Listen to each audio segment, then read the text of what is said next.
en même temps le début de la baisse. Le sommet que vous voyez, c'est la fin du faux mouvement et le début de la baisse. Donc, moi, pour que je puisse avoir une opportunité, il faut une opportunité de sell pour suivre le marché à la baisse. Il faut que je fasse l'analyse d'abord sur les grandes unités de temps, savoir que le marché, il est baissier. Je viens au niveau de la structure de façon précise. Je vois par exemple le marché qui a fait une impulsion, comme ça, un mouvement baissier, il part pour le faux mouvement. Moi, je vais attendre le faux mouvement avec une figure. Lorsque, par exemple, vous prenez les sommets et les creux, vous partez sur les unités de temps inférieures, vous allez partir trouver que les bougies seront décomposées. Et cette décomposition, généralement, on va trouver un M au niveau du sommet. On va trouver un M au niveau du sommet ici. Donc, moi, lorsque moi je vois le M, je vais tracer ma ligne de cours. Je veux que le marché casse et puis il revienne retester. Donc, si je rentre, c'est pour pouvoir suivre cette impulsion baissière. Et là où je vais rentrer, là-bas, il y aura la décomposition. Comme ça, le marché qui va baisser, aller et puis baisser. Donc, c'est cette impulsion qui doit se décomposer en moyenne en 1, 2, 3. Une fois que je vois la fin de la troisième impulsion également, je vais sortir du trade parce qu'il y aura forcément un grand faux mouvement. Et le marché qui va aller, de la manière il a déposé ce M de continuation comme une figure, c'est de cette même année, il va déposer une autre figure pour pouvoir repartir. Et avec la figure encore, je vais chercher à me positionner pour pouvoir suivre. Donc, ça veut dire que le setup, il est là. Le setup est là.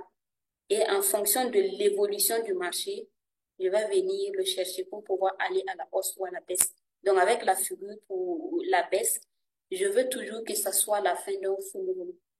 Toujours la fin d'un faux mouvement pour que je puisse partir à la baisse. Avec le W, ça sera toujours la fin d'un faux mouvement également pour aller à la hausse. Donc, voici une tendance haussière.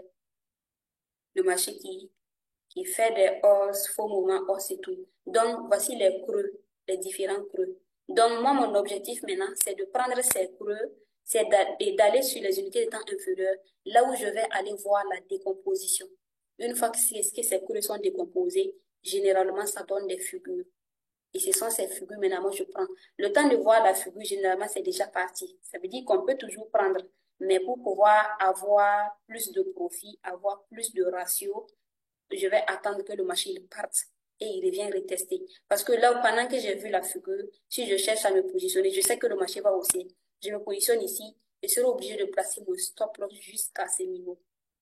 Pourtant, si j'attends le marché, il part et il revient retester en partant, je fais mon buy ici et je me positionne ici d'abord, je place mon stop loss ici. À ce moment, j'aurai un ratio élevé. Ça veut dire que lorsque, par exemple, je fais un buy avec un risque, par exemple, de 1000 $, je fais le buy avec la valeur de mon stop loss qui est 1000 $. Donc, en cas de perte, je vais perdre 1000 $. En cas de perte, si je fais l'analyse, je trace ma zone, le marché vient retester, je fais le buy et finalement, le marché n'évolue pas à la hausse. Il part dans le sens contraire et tout. Je vais perdre 1000 $. Mais si le marché respecte la logique, il respecte la stratégie et il part à la hausse, je peux gagner en moyenne. Un ratio de 5, ça va être 5000. Un ratio de 6, ça va être 6000 $. Ça dépend du nombre de ratios. Donc, vous allez voir que le risque ratio également joue un rôle important dans notre rentabilité. Donc, lorsqu'on parle, par exemple, d'abord côté gestion du risque, il y a déjà la stratégie qui est là, il y a la gestion également. Vous allez voir que c'est comme je le disais, il y a certaines personnes qui ont des stratégies qui marchent très, très bien.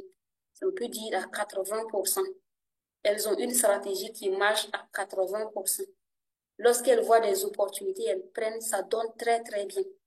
Mais côté gestion du risque, si la personne n'arrive pas à gérer ça très bien, vous allez voir que malgré ça, elle ne va pas pouvoir s'en sortir.